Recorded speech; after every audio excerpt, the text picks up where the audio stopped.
ভাই তুমি যদি মুসলিম ঘরের সন্তান হও তাহলে ফুল ভিডিওটা দেখার জন্য অনুরোধ রইল। ভাই সব জায়গায় মজা করো ঠিক আছে, কিন্তু মসজিদে তারাবি নামাজের সময় কেন মজা করো? তোমাদের কি একবারও বিবেকে বাধা দেয় না? তোমরা কোন জায়গায় এসে বেয়াদবি করতেছো? তোমাদের মনে কি একটু ভয় হয় না? যে মসজিদে দুনিয়াবি কথা বলা নিষেধ, সে মসজিদে এক বন্ধু নামাজে দাঁড়ালে আরেক বন্ধু পিছন থেকে টান দিয়ে নামাজ ভেঙে দেও। এইটা কেমন মজা? এটা কেমন বেয়াদবি? আমাকে বুঝাও। রাস্তাঘাটের মজা, খেলার মাঠের মজা আর মসজিদের মজা কি এক? সব জায়গায় মজা করো ঠিক আছে, এজন্য মসজিদে এসো মজা করবা? ভাই এমনি নামাজ পড়ো না, তারপরে একজন নামাজে দাঁড়াইলো আর তুমি তার নামাজটা ভেঙে দিতেছো। ভাই শোনো, নামাজে দাঁড়ানো মানে স্বয়ং আল্লাহর সামনে দাঁড়ানো, আর একজন আল্লাহকে সেজদা দিতেছে, আল্লাহর কাছে মাথা নত করতেছে, আর তুমি ওই সেজদা থেকে টান দিয়ে সরে ফেলতেছো। কিরে ভাই এটা কেমন বেয়াদবি? নিজের স্রষ্টার সাথে বেয়াদবি করতেছো না তো? ভাই শোনো, সব জায়গায় মজা চলে না, আল্লাহকে ভয় করো। আল্লাহ চাইলে তোমাদেরকে ওই জায়গায় ধ্বংস করে দিতে পারতো, কিন্তু আমাদের মালিক তো রহমান, পরম দয়ালু। মালিক চাই তোমরা পরিবর্তন হও। আচ্ছা আমি মানলাম মসজিদে শয়তানি করছো, মজা করছো,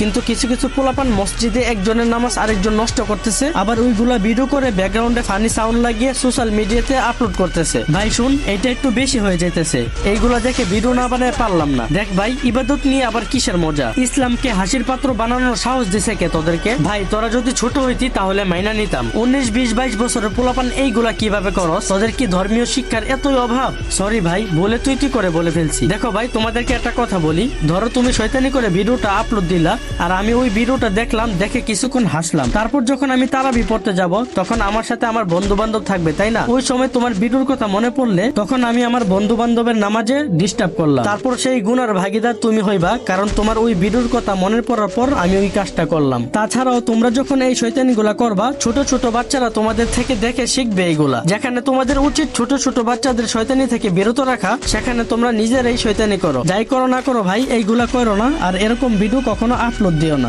আর অন্য অন্য ধর্মের মানুষের কাছে আমাদের ইসলামকে হাসির পাত্র বানায়ও না। আল্লাহ তাআলা আমাদের সবাইকে সঠিক বুঝ দান করুক, আমিন। আর ভাই আপনারা সবাই এই ভিডিওটা বেশি থেকে বেশি শেয়ার করে সবাইকে জানিয়ে দেন, যেন এরকম ভুল আর কখনো কেউ না করে।